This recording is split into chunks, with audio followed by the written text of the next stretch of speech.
Bueno, entonces, ojo porque tenemos dos tipos de combinaciones de carga. Aquí ya vale la pena decir que vamos a diseñar con las cargas mayoradas, ¿cierto?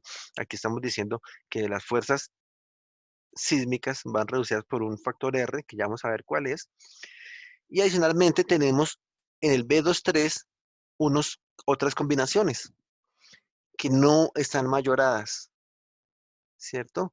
Que me dice que son utilizadas con el método de esfuerzos de trabajo, ¿sí? O son cargas de estado de servicio. ¿Cuándo se utilizan estas cargas? Estas combinaciones de carga más bien. O bueno, podemos decir, y remitirnos un poco más a la historia.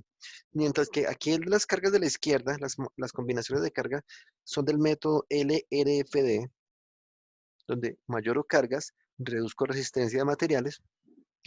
Las de la derecha se emplearon inicialmente para otra metodología de diseño que se conoce como ASD, de esfuerzos admisibles, donde yo operaba todas mis cargas, ¿cierto? Sin mayoración, pero lo que hacía es que le reducía la resistencia al material de una forma considerable. Por ejemplo, haciendo la analogía, aquí tengo unos factores de mayoración y la reducción de carga puede ser perdón, la reducción de resistencia puede ser de un 90, 80%, 70%, ¿sí? O sea, no ir al 100% de la capacidad del material, sino al 70% o al 90%.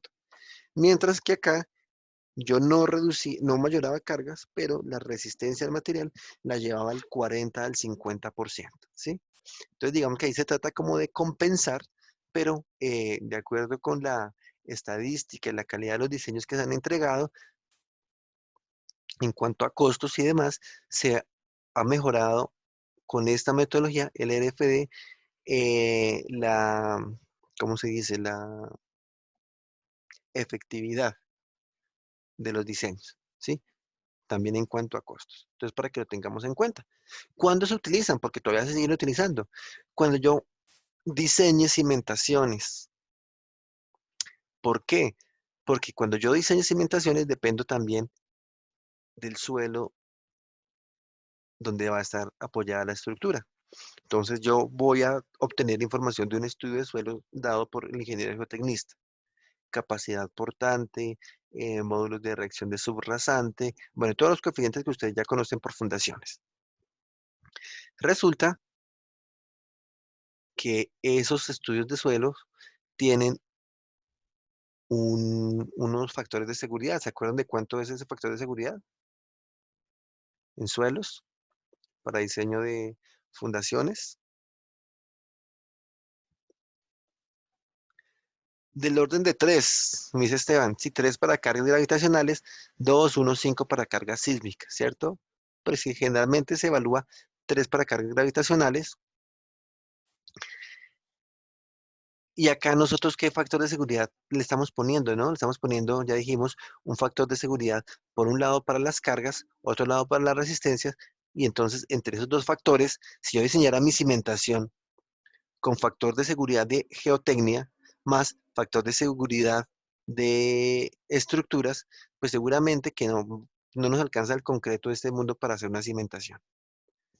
Entonces, por esa razón, decimos nosotros, como estructuras, no trabajamos con cargas mayoradas para las fundaciones, sino con cargas de servicio y dejamos que el factor de mayoración, o empleamos muy bien el factor de mayoración, que nos dé el estudio de suelos. Entonces, si allá tienen una capacidad portante de 60 toneladas metro cuadrado de reporte, cuando apliquen el factor de seguridad, nos dicen, no, su capacidad portante va a ser de 20. Entonces, listo, pues trabajan con la tercera parte de la capacidad portante. Y pues nosotros trabajamos con eso con ese dato para poder diseñar nuestra cimentación, que es el objeto del curso de semestre entrante. Entonces, para que tengamos claro cuáles son nuestras combinaciones de diseño, que son las B24, y estas combinaciones B23 son para cimentaciones.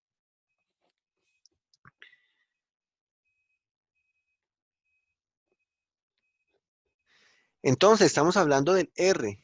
¿Qué significa ese R? Aquí estamos planteando nuevamente la curva que desde la primera clase hasta hoy, que es la última clase, traemos a colación. ¿Y en qué consiste una curva de fuerza versus desplazamiento y una rigidez aportada por la pendiente, ¿cierto? Más bien, aportada por la estructura y representada aquí como la Sí, pendiente de...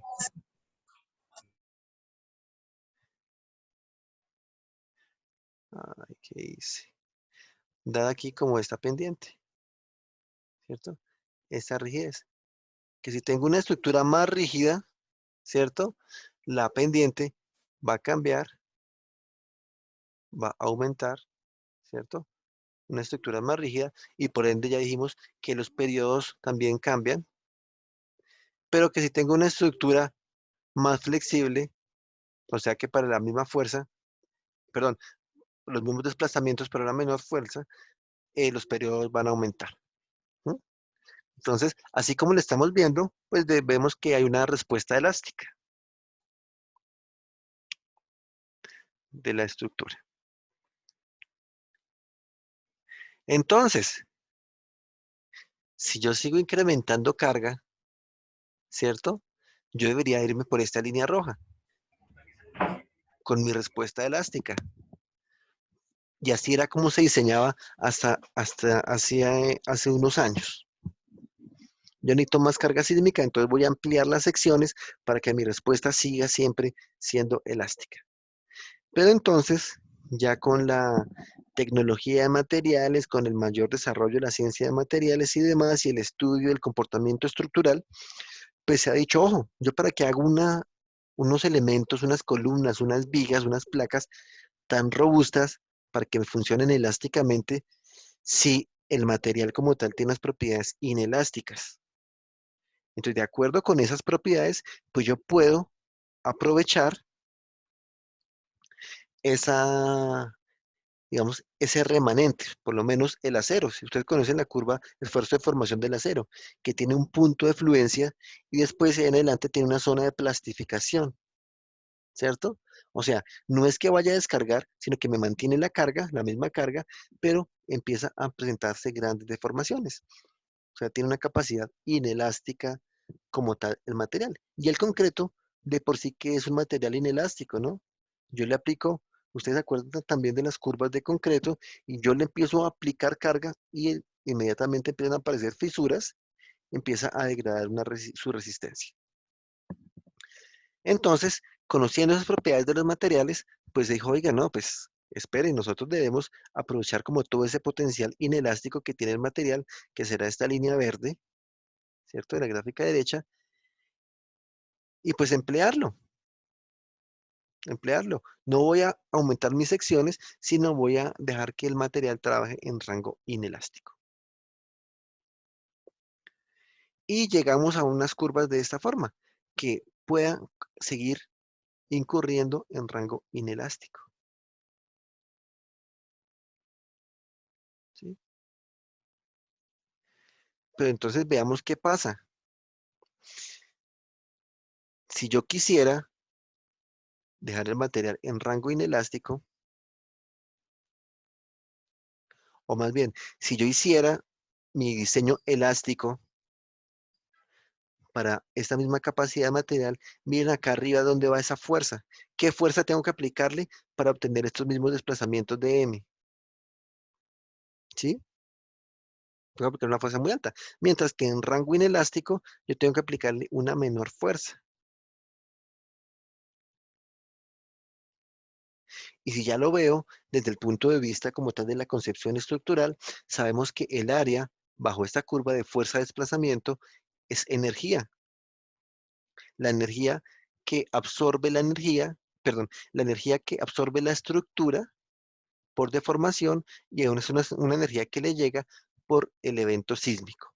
Entonces, ¿qué es lo que se está haciendo en este principio? Estamos diciendo que el área de este triángulo de comportamiento elástico, que va a ser BH sobre 2, ¿cierto? El área, vamos a hacerla igual al área que tiene a esta otra figura, que es como una especie de trapecio, ¿cierto? Pero que no va a tener comportamiento elástico completo, sino va a tener comportamiento inelástico. Entonces, van a estar, si las áreas son iguales, van a estar disipando la misma cantidad de energía sísmica, pero en una voy a tener unos desplazamientos elásticos y en la otra voy a tener unos desplazamientos inelásticos que ustedes ven que van a ser mayores. Entonces va a permitirle mi estructura que se deforme un poco más y que el material trabaje en rango inelástico aprovechando sus capacidades, ¿sí? De esta forma ahorro dinero para no tener que hacer una estructura tan robusta que sea o que se comporte más bien en rango elástico.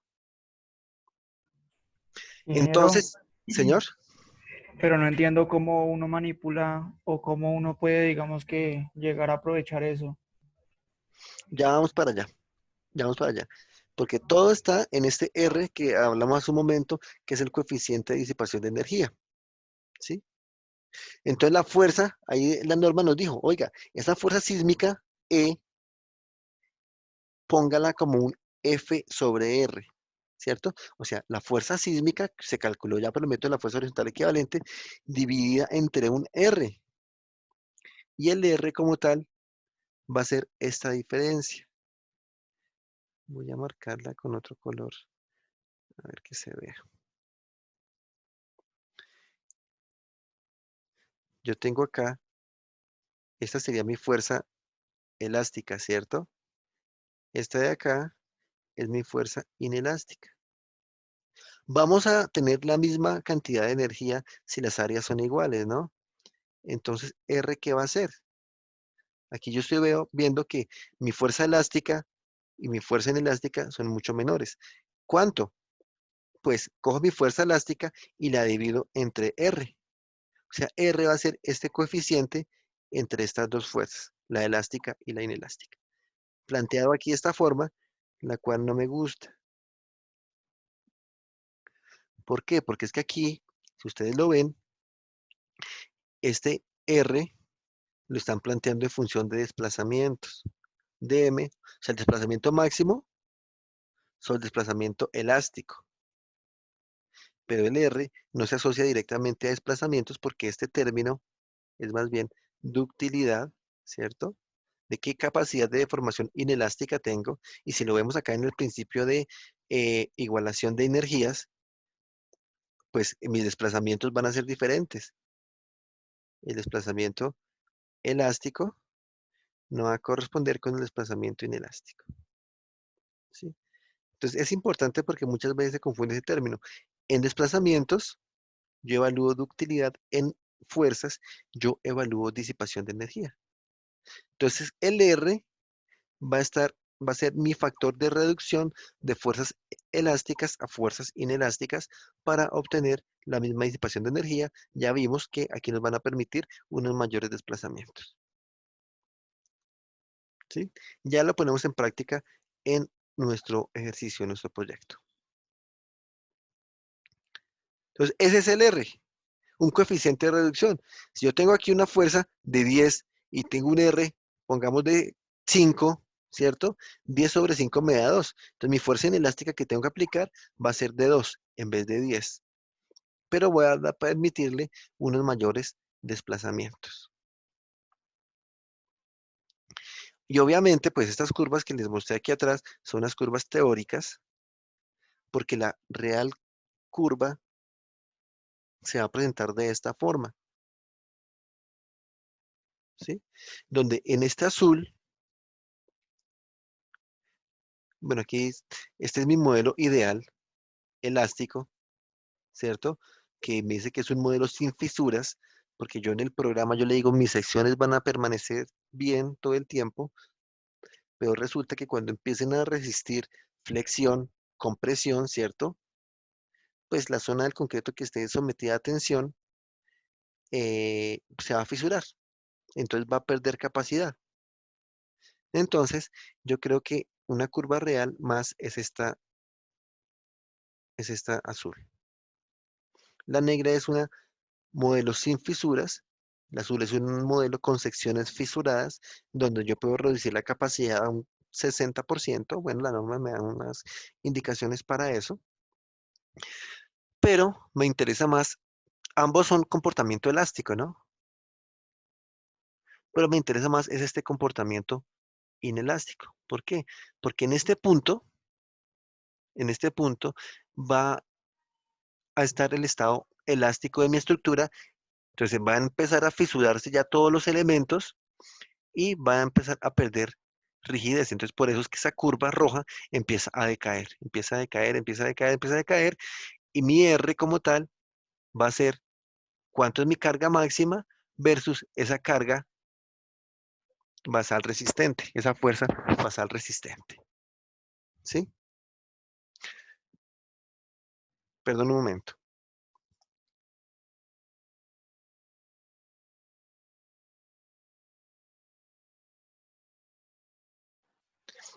¿Sí? Entonces, pues tengo mi estado elástico y tengo mi estado inelástico, entonces el R va a estar representado más por estas curvas. Este análisis, bueno, más adelante les hago un poco más de énfasis en lo que está pasando, pero recuerden esta curva. ¿Sí? Tengámosla presente en la forma de esa curva.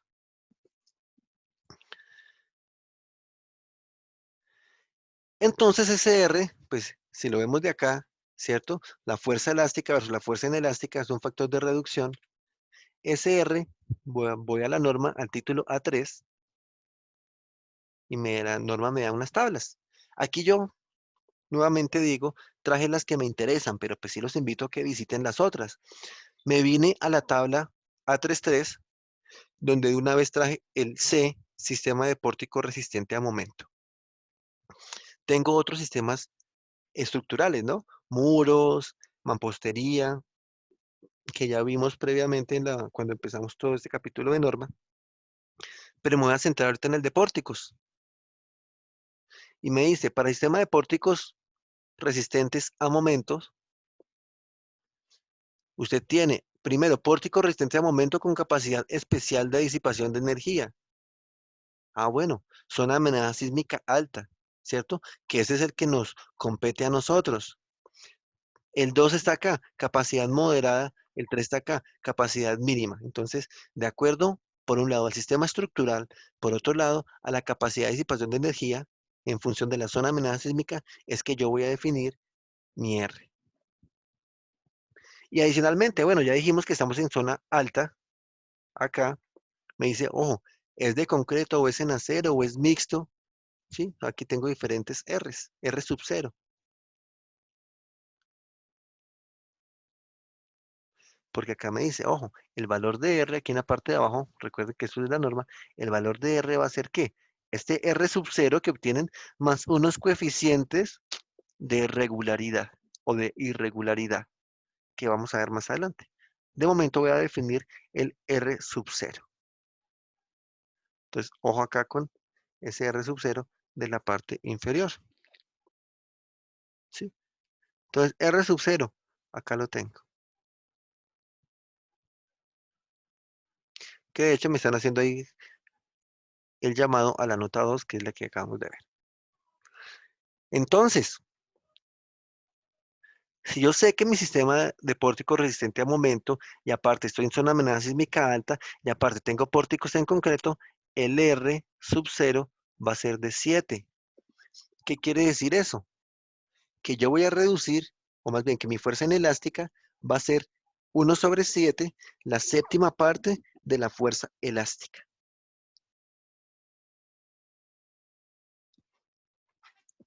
¿Sí?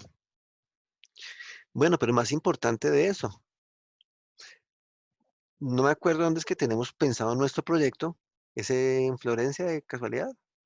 ¿Fue que dijimos que era en Florencia? Armenia.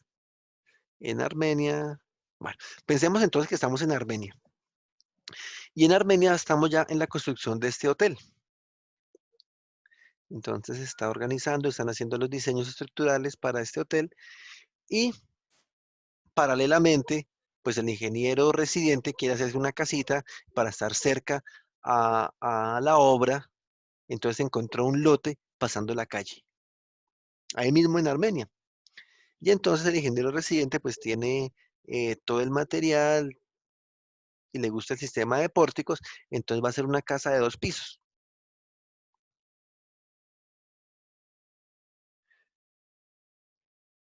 ¿Cuál, en concreto, no?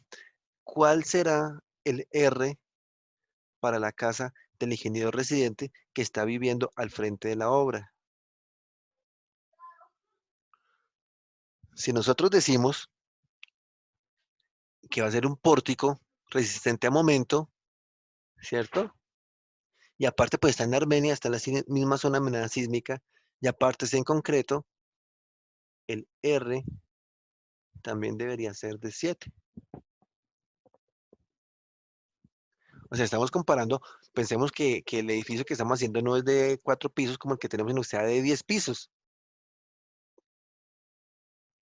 con la misma zona de amenaza sísmica, con el mismo sistema resistente y el mismo material. ¿Será que las dos edificaciones, uno de 10 pisos y uno de 2 pisos, van a tener la misma disipación de energía? ¿Qué opinan ustedes?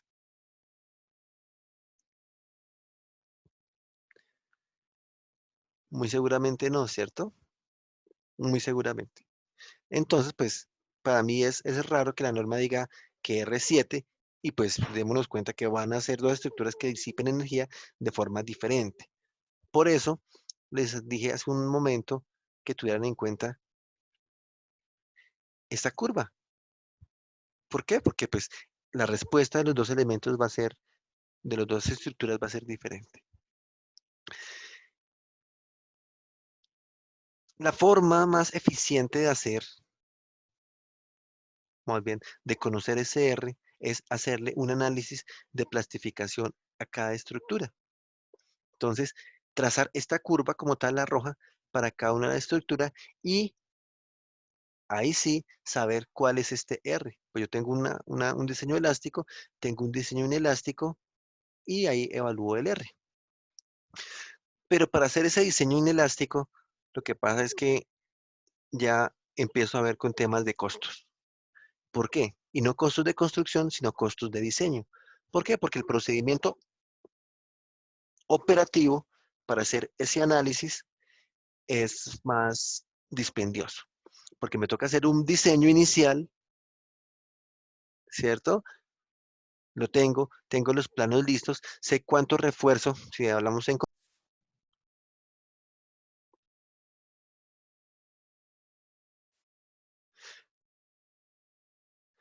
Entonces les decía, tengo el trabajo doble, porque un diseño inicial, donde yo sé qué refuerzo le pongo a cada viga, qué diseño le pongo, qué refuerzo le pongo a cada columna y vuelvo a correr el modelo. Y cuando yo empiezo a cargar el modelo con una carga lateral progresiva, progresiva, progresiva, resulta que en algún punto uno de mis elementos va a llegar un momento mayor, actuante, ¿cierto? Por el análisis, mayor al resistente. Entonces, cuando supere ese momento actuante al resistente, lo que pasa es que ya se va a perder la capacidad a momento de ese elemento. Entonces va a dejar de actuar como una viga empotrada, o si se puede decir empotrada en ese punto, y empieza a actuar como una viga articulada. Y entonces, pues, el momento que estaba resistiendo esa viga o esa columna, se empieza a redistribuir en toda la estructura. Y yo sigo aplicando fuerza. Entonces, ese punto sería, eh, que- ese punto sería, digamos, este. Ese punto sería este, donde aparece mi primera rotura. No sé si se vea bien o no se vea bien.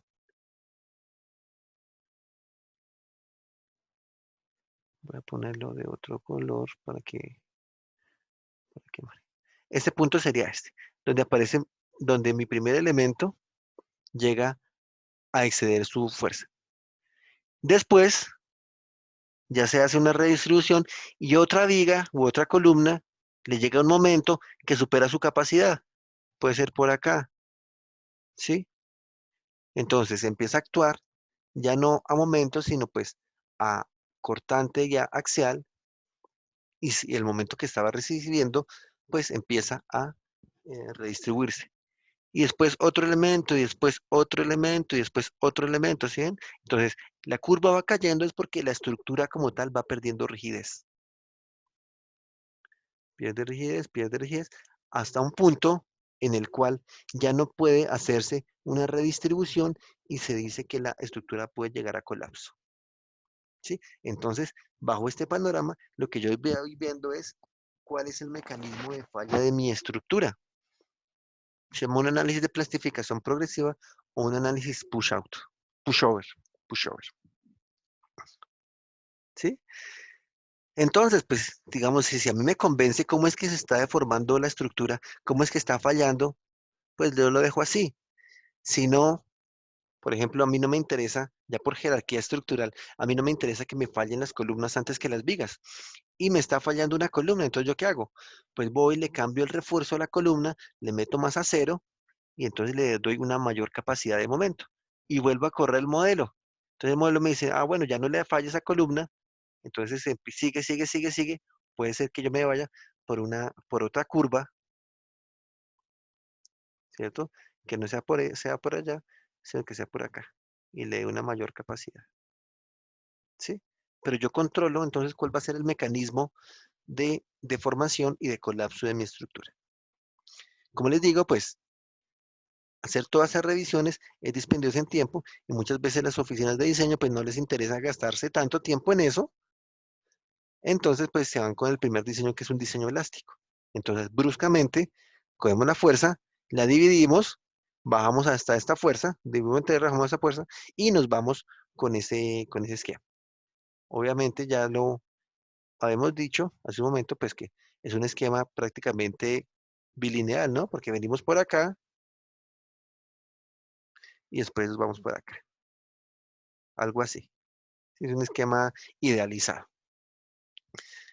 Entonces, pues es algo pues, que me parece a mí desde el punto de vista de la ingeniería crítico que debe revisarse.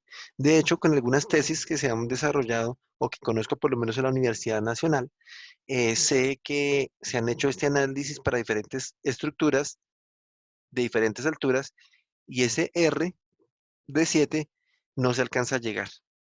O sea que no es la séptima parte de la fuerza, sino puede ser la quinta parte, la tercera parte. ¿Sí? Entonces, para que lo tengamos en cuenta y pues seamos críticos con ese valor de fuerza, de reducción de fuerza. De momento, pues es lo que tenemos vigente en la norma. Continuemos diciendo que nuestro R va a ser de 7. Ténganlo por ahí anotado. Porque adicionalmente, ahí en la parte de abajo decía que debemos tener en cuenta unas irregularidades. En este caso, vamos a hacer la evaluación de irregularidades en planta. Y la primera de ellas es una irregularidad torsional. ¿Qué significa? Si vemos este dibujito, implica como ustedes ya tienen desplazamientos, ¿cierto? Ya calcularon los desplazamientos y en teoría ya les están cumpliendo derivas, podemos decir que, pues que los desplazamientos de dos nodos que son adyacentes, ¿cierto? Entre ellos, aquí los vamos a comparar. Me dice que esos desplazamientos del nudo 1, pues aquí para este caso estoy hablando de este nudo, ¿sí? Con respecto a los del nudo 2, ¿cierto? Miren, delta 1 más delta 2 sobre 2, ¿qué es? El promedio, ¿cierto? Entonces, que si el desplazamiento del nudo 1 está entre el 20 y el 40% del promedio de desplazamientos de esos dos nudos, podemos decir que la estructura presenta una irregularidad torsional. Entonces, a ese phi, perdón, a ese R de 0.7, yo tengo que reducirlo, bajarlo un 0.9,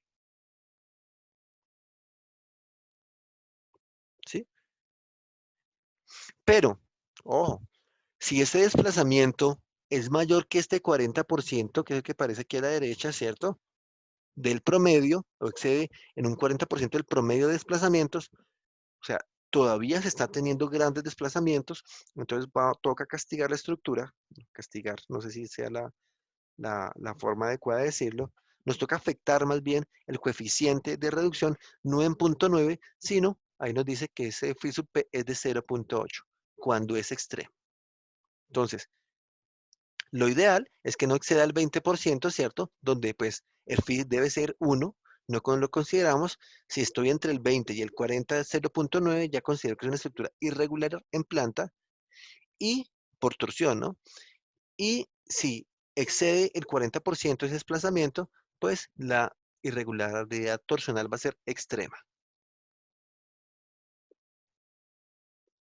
¿De acuerdo?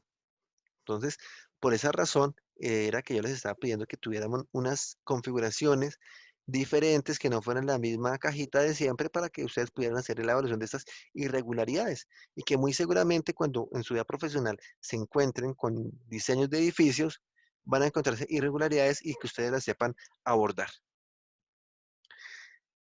Para este caso de nuestro edificio que estamos haciendo en clase, pues por su geometría, pues tendríamos que hacer el cálculo como tal, ¿cierto? Vamos a asumir que no tenemos ese tipo de irregularidad, ¿de acuerdo? Aquí es asumir. Pero pues sí nos toca hacer el cálculo para validar que no se presente.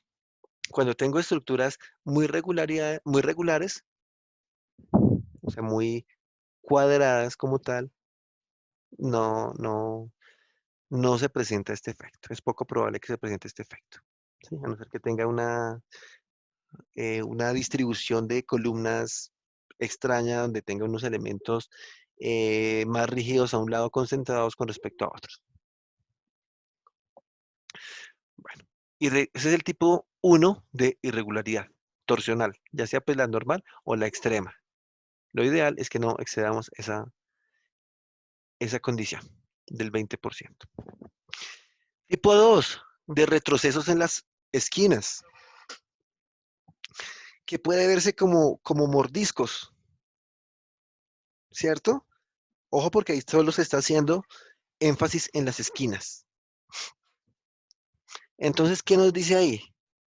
Ojo, revisen, ¿qué es A? A es A y C son las dimensiones del retroceso, del hueco, de lo que se está quitando, de lo que se está descontando en la placa, ¿sí? Y B y D, pues son las dimensiones totales de la placa. Entonces aquí estamos diciendo, ¿cuánto es A? ¿Y cuánto es el 15% de B? Y hago la comparación. Si A excede el 15% de B y simultáneamente, C, que es el hueco en sentido perpendicular, excede el 15% de D, así que cada uno tiene unas dimensiones diferentes, en caso que se les presente este tipo de irregularidad, entonces tengo este tipo de irregularidad 2P y el coeficiente de reducción va a ser de 0.9. Entonces solo es hacer como el chequeo dimensional, mirar cumple, no cumple, y si cumple, entonces afecto el R básico, el R sub 0, no lo dejo trabajando al 100%, sino al 90%. 3P, otro tipo de irregularidad en diafragma. Aquí es donde yo tengo en cuenta los vacíos, ¿sí? De pronto estas expresiones son como engorrosas, pero entendamos qué es lo que son. ¿Qué es C por D?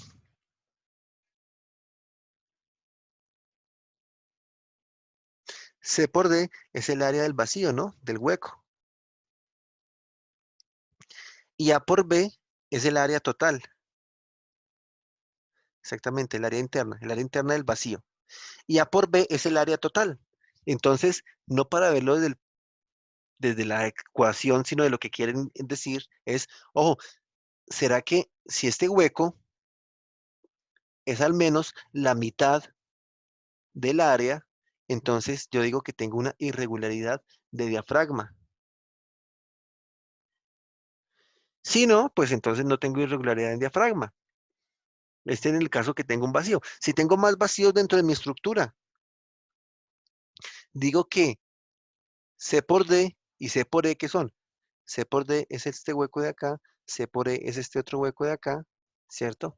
Huecos, bueno, vacíos para que suene más técnico. La suma de los vacíos, ¿sí? No exceda el 50% del área completa. Si lo excede, como pasa acá también, entonces ese phi sub P es de 0,9.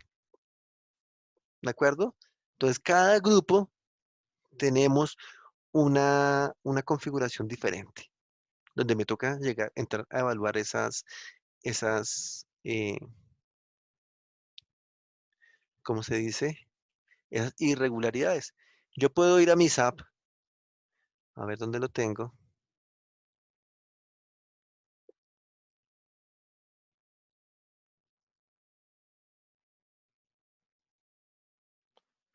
Bueno, no me carga.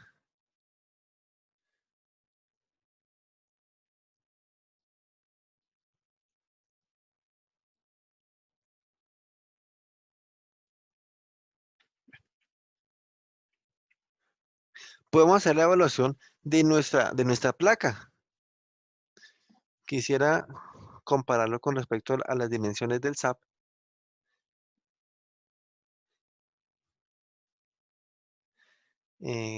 Tengo mi SAP por acá. Y hacemos ese chequeo dimensional, porque yo sé que tengo un, un, un vacío a considerar en esa configuración.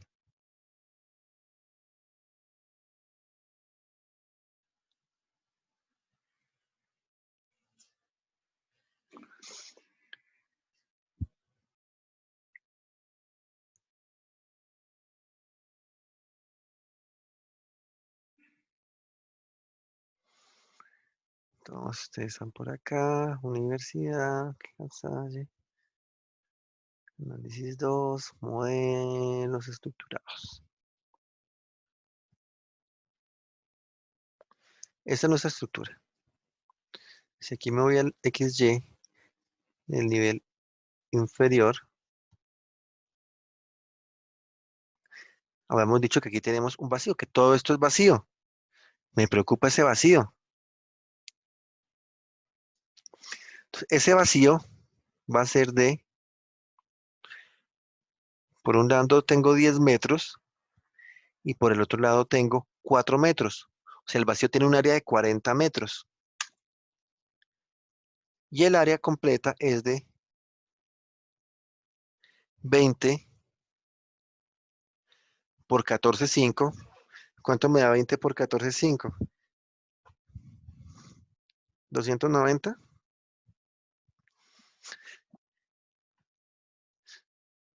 290 metros cuadrados de área completa. ¿Cuánto es la mitad de 290? 145, ¿verdad? Y dijimos que el área del hueco tenía 40 metros. Entonces, esos 40 no superan esos 145 de la mitad del área. Entonces, no me preocupo por este tipo de irregularidad. ¿Sí? Pensé que de pronto nos llegaba a afectar, pero pues tampoco es que sea muy grande el vacío. Si nos quedaron bien hechos los cálculos, ¿no? El siguiente tipo de irregularidad a evaluar es esta, la 4P.